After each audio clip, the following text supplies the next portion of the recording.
Here's something that came out recently that isn't ideal, but isn't incredibly worrisome yet. Oregon's had one major injury, but a couple other notable ones going into the Saturday game. Is it worrisome? Not against Idaho. There's no level of injury, including to Dylan Gabriel, who is fine. There's no injury there. I'm just saying that could cause me to be worried about how Oregon will perform against Idaho here. They lost their quarterback from last year. He transferred to Oregon State, but Idaho has been a really good program the last couple of years. They brought over the offensive coordinator from South Dakota State, Jason Eck, and he's done a really, really good job with the program. Had him in the FCS quarterfinals a year ago. The Kibby Dome, kind of lit. I'm not even kidding. They put fans in there, and yeah, they got a heck of an environment. And I've been to the Kibby Dome. It's pretty cool. So Dave Iuli and Jalil Florence are out this week, which means I don't know who Oregon's starting number 2 corner is. I know that the boundary corner is going to be Jabbar Muhammad, but who's on the field side? Or maybe they flip-flop. Whatever, however you want to look at it. Cam Alexander, the UTSA transfer, pops into my head because he had an all-conference year last season and, comes into Oregon with prototypical size for what Dan Lanning likes in his outside corners. He's got great size. I think he's he's over 6 feet tall. And I think that Alexander is someone that is capable. I wasn't wowed by him in the spring game. It could be him. It could be Nico Reed. It could be Roderick Pleasant. It could be a number of guys. Really interested to see who that first slot is. That's going to be one of the most traffic tweets, I think, early in the Oregon game when the defense takes the field. Jabbar Muhammad is over here. Who's over there? Who's over there? I don't know. You tell me. Drop your prediction in the comments below. So I don't think that one's too big of an injury. But no Jalil Florence, no Dave Iuli, no Matthew Bedford. That means Charlie Pickard probably going to start at center with Poncho at right guard. Poncho, the true sophomore, Charlie Pickard, the former walk-on. I feel good about Poncho. We'll see how Pickard holds up. That becomes one of the biggest question marks that I look for Oregon to answer in the early weeks as they get set for Big Ten play at the end of the month against UCLA.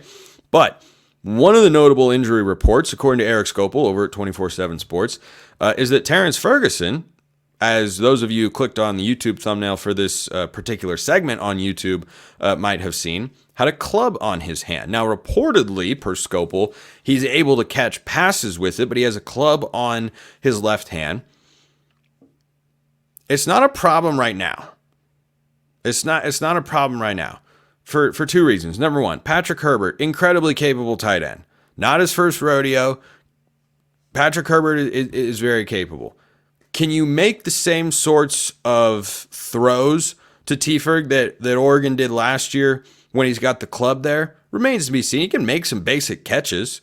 When I think club and catching the ball, I think Jordan Happel was the guy's name. 2021 at Washington had that interception. You can catch the ball, but you think of the one-handed snare T-Ferg had in the Pac-12 championship game, or the catch against Utah on 3rd down where he's going behind his body in between a couple of guys, or the touchdown against Stanford when a guy's trying to punch the ball out and his hands are too strong. You can't make those plays. And that's what makes him such a versatile weapon. So hopefully by the time Oregon play, again, by Boise State would be preferred, but if Patrick Herbert has to step up, that's very possible.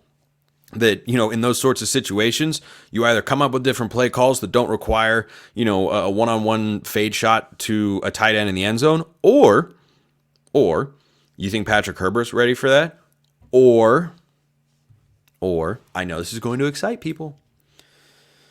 How about this? Does Kenyon Sadiq see some major run? I'm just throwing ideas out there. If you wanted to run that same play from the Pac-12 title game, fake quarterback power tight end release to the corner, can Pat Herbert make that catch? Yep. Against Idaho, his home state, do they maybe want to give Kenyon Sadiq a little showcase moment? I don't know. I don't think they have to. Like, going into this year, Kenyon Sadiq is the number 3 tight end. He has to be the most hyped and excited to watch from a fan standpoint, number 3 tight end in the history of Oregon football. But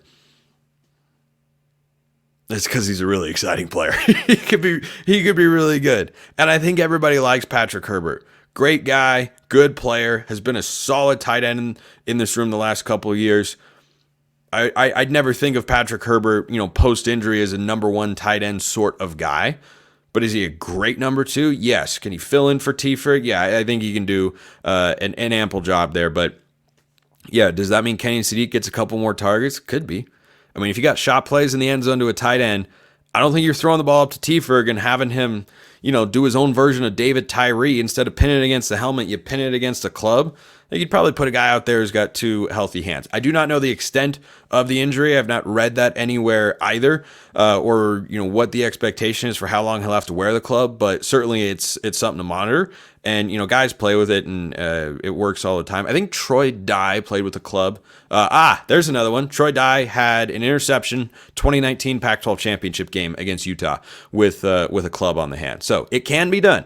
It can be done. But could it open the door for Kenyon Sadiq? Maybe. That'd be kind of fun. A couple other names that will not be playing. Mikhail Gardner, defensive lineman, who looked really good in the spring game. And Dakota Fields, who had an interception in the spring game, if memory serves. I'm pretty sure that was Fields. Down the field on Nova's side, covering Jurion Dickey, who I'll get to in just a moment. Those two guys both expected to be out. And, I wasn't expecting either one to be a starter or even a heavy rotation guy. But against Idaho, this was going to be an opportunity for them to see the field because Oregon should be able to get this game in hand pretty quickly. But the more interesting one is Gary Bryant Jr. So he's questionable. That's what the reports have been. What Lanning said is that he's questionable. Not sure if he's going to be able to go. If he can't, could this be a Jurion Dickey breakout game? He is yet to. People can correct me if I'm wrong because I'm thinking of this off the top of my head because I thought about it just now as I'm recording the show. He is yet to have a game with multiple receptions. If Gary Bryant Jr. is not able to go, and certainly this is not, a player that needs reps. He's going into his fourth year of college football. This is not a guy who you feel like needs to force it out there if he has a risk of getting injured. If they hold him out, does Jurion Dickey slide in and become the number 4 receiver? And do we truly, for the first time, get a fully healthy glimpse of what the former 5-star wide receiver can be in his redshirt freshman season? Maybe. But that's, if Gary Bryant Jr. can go, then yeah, you're going to play him. You want the continuity with the offense and have him get the first team reps. And Dickey and Kyler Casper, who a number of you have asked me about throughout the week, understandably so, with the wide receiver position, they're going to have an opportunity to be on the field. It's a matter of when, not if. How quickly does Oregon's offense fire on all cylinders and get some reserves into the game and Oregon get a glimpse at the future? That's one of the most exciting things about playing this Idaho team is what do the starters look like and which reserves get in the game and who gets in first. I am stoked to watch it all. Hopefully T. Ferg is able to get back healthy. And if he does, and then we get a little more Kenyon Sadiq, that'd be pretty cool.